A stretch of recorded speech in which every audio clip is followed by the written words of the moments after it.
En este nuevo video veremos cómo elaborar, interpretar y analizar un diagrama de dispersión. Un diagrama de dispersión, también llamado gráfica de correlación, es una gráfica cuyo objetivo es analizar la forma en que dos variables numéricas están relacionadas. El diagrama de dispersión se utiliza para estudiar la intensidad de la relación entre dos variables o dos factores, como por ejemplo, la relación que existe entre la altura de una persona y su peso, o la edad de los trabajadores en relación a las faltas o ausencias al trabajo, entre otras. Cuando deseamos encontrar las causas que originan un problema, es muy común que se requiera analizar la relación entre dos factores. Algunas cuestiones que se deben observar al preparar los diagramas de dispersión son los siguientes. Punto número 1. Cuando se investiga la correlación, cuanto más pares de datos, mejor. Algunos autores en sus libros mencionan que estas parejas de valores deben ser más de 30. Otros mencionan que debe ser más de 50. Y otros que por lo menos sean 100 parejas de datos. La realidad es que entre más pares de valores o datos ayudará a analizar de mejor forma la relación entre estos dos factores. Punto número 2. Los datos que se crea que son la causa se escriben sobre el eje X. Punto número 3. Los datos que se crea que son el efecto se escriben sobre el eje Y. Punto número 4. Se deben elegir las escalas X, Y de forma que den una dispersión aproximadamente igual de ancha para los datos X, Y. Y punto número 5. Graficar los datos con base a las coordenadas en el eje X y en el eje Y. Representar con un punto en el plano XY los valores de ambas variables. Para entender sobre este tema, vamos a desarrollar este ejemplo. En una empresa es común pagar horas extras para cumplir con los tiempos de entrega. El departamento de calidad está tratando de mejorar la calidad reduciendo la proporción de piezas malas. Con este propósito, se investigará la relación existente entre la cantidad de horas extras y el porcentaje de piezas defectuosas. A continuación, se muestran los datos recabados en 22 semanas. En la tabla se observan los datos de las horas extras y el porcentaje de piezas defectuosas. Aquí debo explicar que las horas extras son por trabajador, es decir, si se cuenta con 20 trabajadores y cada trabajador hace 2 horas extras diarias, en total tendríamos 40 horas extras diarias, que en una semana de 6 días laborales nos dará un total de 240 horas extras a la semana. Esta es la forma en la que se presentan los datos de las horas extras y el porcentaje de piezas defectuosas es la proporción del total de piezas producidas en una semana que salieron defectuosas. Es decir, de todas las piezas producidas en la semana 1, el 5% de estas piezas salieron defectuosas. Y es la misma lógica hasta la semana 22. Aquí se muestra la tabla completa verticalmente. La información que se proporciona de las semanas únicamente la ocuparemos para conocer en qué semana se produjeron estos datos, pero no formará parte del diagrama de dispersión. Lo primero que debemos hacer es identificar entre mis dos variables, que son las horas extras y el porcentaje de defectuosos, cuál es la variable X y cuál es la variable Y. Una forma de identificar estas variables es por medio de la causa efecto. La causa es X y el efecto es Y. En este ejemplo, es claro ver que la causa probablemente son las horas extras, las cuales estarían provocando un efecto, que es el porcentaje de defectuosos, y esta sería Y. Otra forma sería identificar cuál es la variable independiente. Esta será X y la variable dependiente será Y. En este ejemplo, el porcentaje de defectuosos depende de las horas extras. Por esta razón, el porcentaje de defectuosos será Y y las horas extras no dependen de la otra variable. Por esta razón, será X. También podríamos identificar a la variable X como aquella que es más fácil de controlar. Aquí podríamos controlar más fácil las horas extras y esta sería mi variable X y la otra variable sería Y. Estas son las formas en que podemos identificar cuál es la variable X y cuál es la variable Y. Debo mencionar algo muy importante. No siempre la variable X estará en la primera columna y la variable Y en la segunda columna. Podrían haber estado al revés. Por esto es muy importante saber identificar cuál es X y cuál es Y. Ahora dibujaremos en nuestro plano cartesiano el eje X y el eje Y, recordando que el eje de las X son las horas extras y el eje de las Y es el porcentaje de defectuosos. Posteriormente colocaremos las escalas correspondientes. En el eje X se ordenó de 100 en 100 hasta 900, buscando que el último valor en mi escala supere al valor mayor en mis datos de las horas extras, el cual es 809. En el eje Y se ordenó de 2 en 2 hasta 16, también buscando que este último valor en mi escala supere el valor mayor en mis datos de porcentaje de defectuosos, el cual es el número 15. En ambos ejes se inició en 0, pero se puede iniciar con un número mayor a 0. Ambas escalas las deberás realizar de acuerdo a los datos que estés manejando y que te sea fácil para graficar cada pareja de datos. El primer punto a graficar son los datos de la semana 1. En el eje X buscaremos en la escala el valor de 340, que aproximadamente estaría por aquí. Y en el eje Y buscaremos el valor 5, el cual se encuentra en esta ubicación. Y colocamos un punto en esta coordenada. 340 en X y 5 en Y.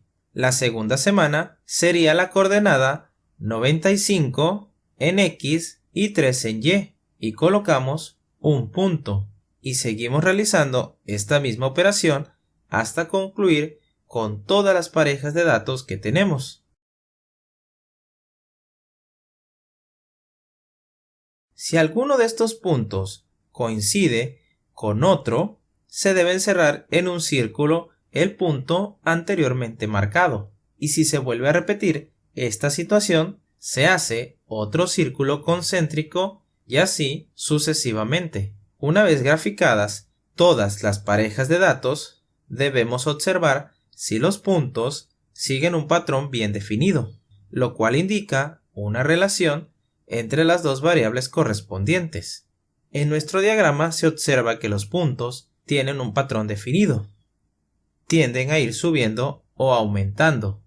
Es decir, cuando aumentan las horas extras, también aumenta el porcentaje de defectuosos. Esto se vuelve evidente en los últimos 3 puntos. Cuando las horas extras fueron de 348, el porcentaje de defectuosos fue del 10%.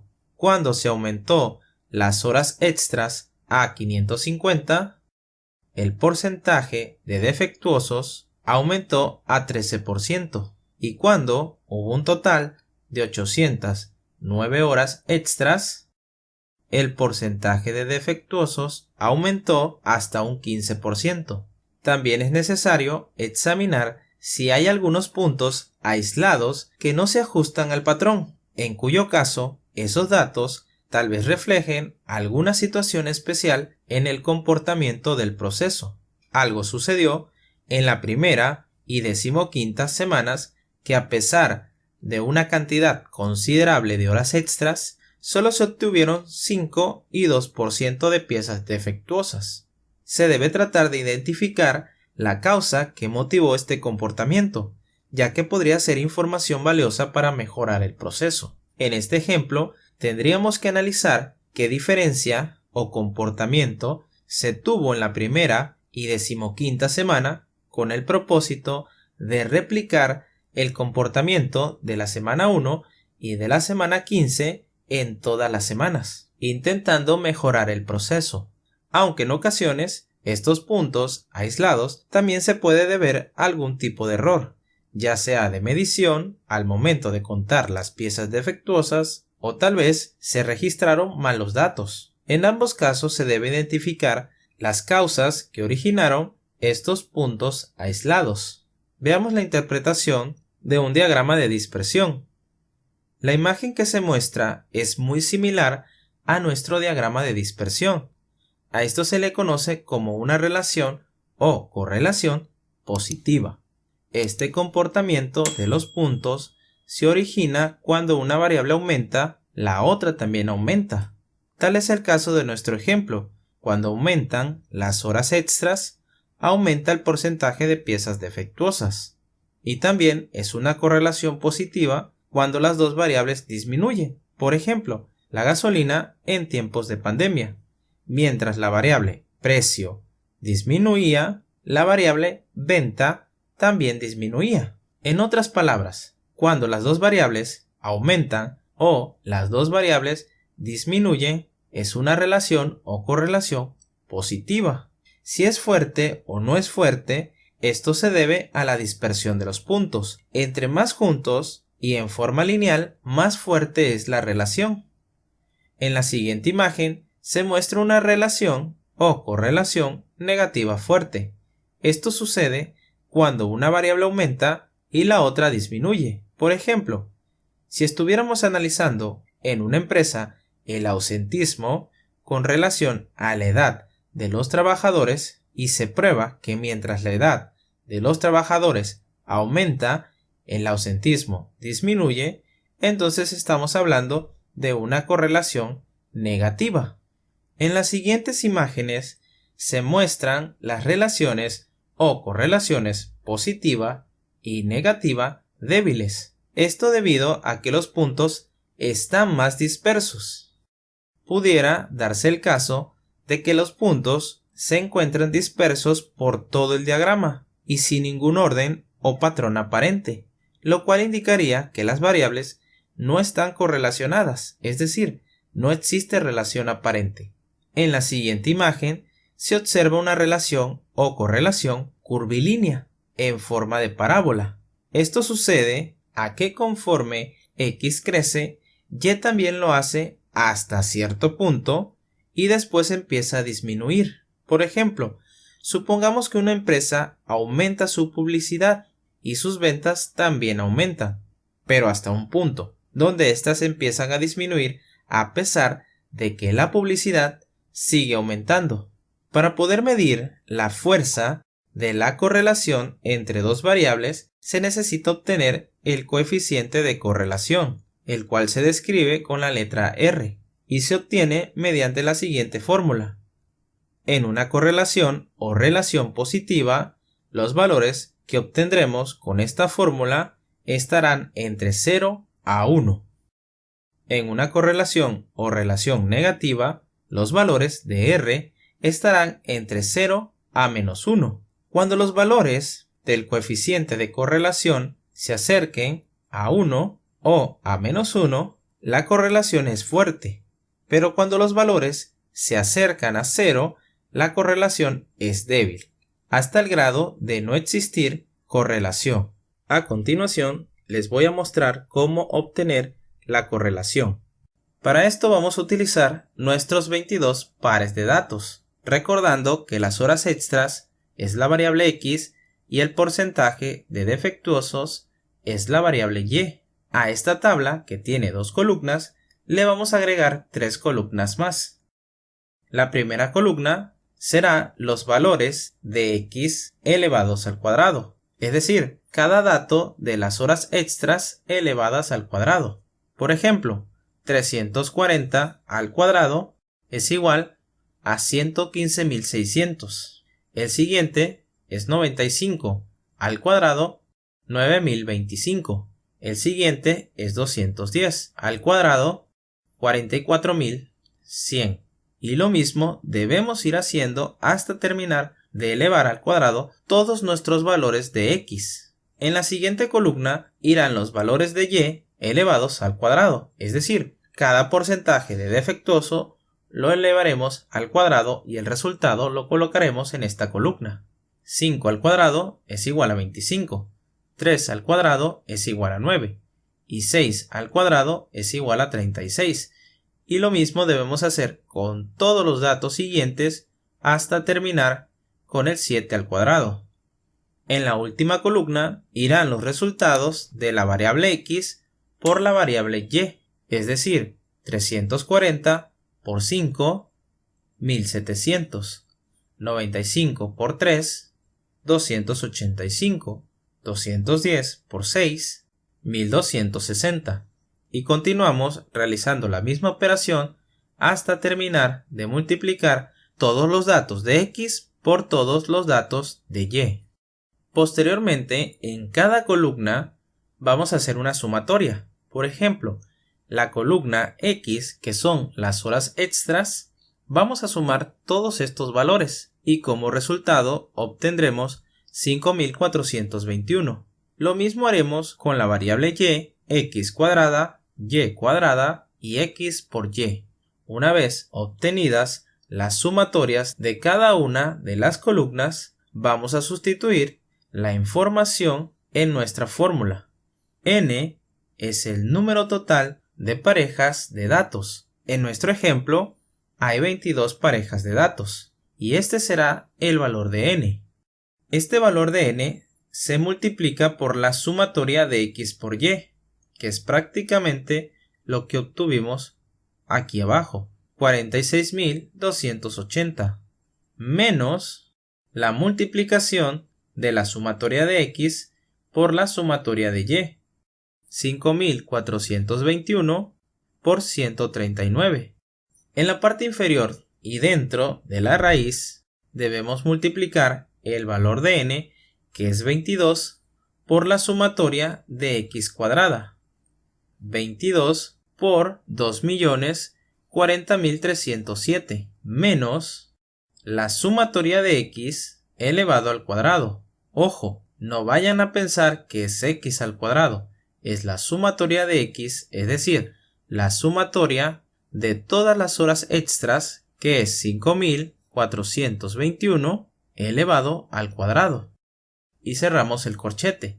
Abrimos un nuevo corchete y vamos a multiplicar el valor de n, que es 22, por la sumatoria de y al cuadrado. La sumatoria de y al cuadrado es 1157, menos la sumatoria de y esta elevada al cuadrado, es decir, 139 elevado al cuadrado. La operación en la parte superior nos da como resultado 264.641. La operación en la parte inferior, dentro de la raíz y del primer corchete, nos da como resultado 15.499.513. Y la operación del segundo corchete nos da como resultado 6.133. Ambos valores se multiplican y al resultado le sacamos la raíz y obtendremos 308.315.6. Esta división nos da como resultado 0.858, que podemos redondear, si así lo deseamos, a 0.86. Este es el resultado del coeficiente de correlación. Para ayudarnos a interpretar si esta correlación de 0.86 es fuerte, es débil, o qué tan fuerte o qué tan débil es, vamos a utilizar esta información. En el lado derecho se muestra la correlación positiva, que va desde 0 hasta 1. 0 no existe correlación. A la mitad tendremos una correlación positiva moderada. Y conforme nos vayamos acercando al 1, la correlación se vuelve fuerte. Si está muy cerca del 1, por ejemplo, un 0.95, inclusive podríamos interpretarlo como una correlación positiva muy fuerte. Y si el resultado fuese 1, la correlación es perfecta. Lo mismo pasa hacia el lado izquierdo, donde se encuentra la correlación negativa. En este caso, el resultado de R será negativo, pero la interpretación será la misma. Entre más se acerque al -1, la correlación es fuerte, y si se acerca a 0, la correlación es débil. Una correlación de 0.86 se encuentra aproximadamente en esta ubicación, y la podemos interpretar de la siguiente forma. Esta R, o correlación, de 0.86 es una correlación o relación positiva fuerte, y ayuda a confirmar que hay una relación estrecha entre las horas extras y el porcentaje de piezas defectuosas. Cabe mencionar que un diagrama de dispersión y el coeficiente de correlación solo describe qué tan relacionadas se encuentran las variables y no la causa de un problema. En ocasiones se cae en el error de interpretar una correlación fuerte como una relación causa-efecto, es decir, pensar que el tiempo extra es realmente la causa de los defectos. Para demostrar que realmente el tiempo extra es la causa del porcentaje de piezas defectuosas, se deberá profundizar mediante otros análisis, como por ejemplo un diagrama de Ishikawa, estratificación, entre otros. Si nosotros nos enfocamos solo en asumir que las horas extras es la causa de los defectos, entonces podríamos concluir que para disminuir este problema se debe procurar no trabajar horas extras. Pero tal vez esta conclusión sea errónea,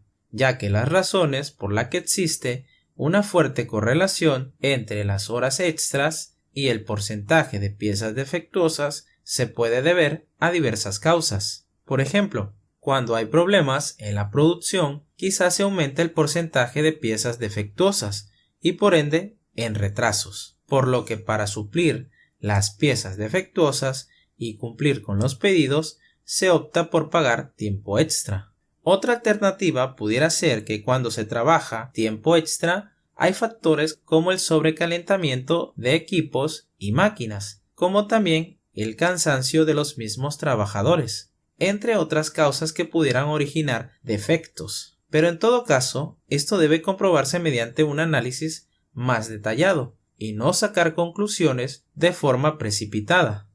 La conclusión final de este análisis es que clientes nuevos hacen pedidos con carácter urgente y la empresa, para obtener mayores ingresos, atiende a los clientes ya establecidos e intenta captar nuevos clientes, aceptando estos pedidos, lo cual implica trabajar fuera del horario normal, el cual se elabora con prisas, cometiéndose diversos descuidos, y durante el proceso no se revisan a detalle las piezas, por lo cual en la inspección final se detecta una alta cantidad de piezas defectuosas. Es decir, la causa de la correlación se debe a los pedidos urgentes y no a las horas extras como se podría haber pensado desde un inicio.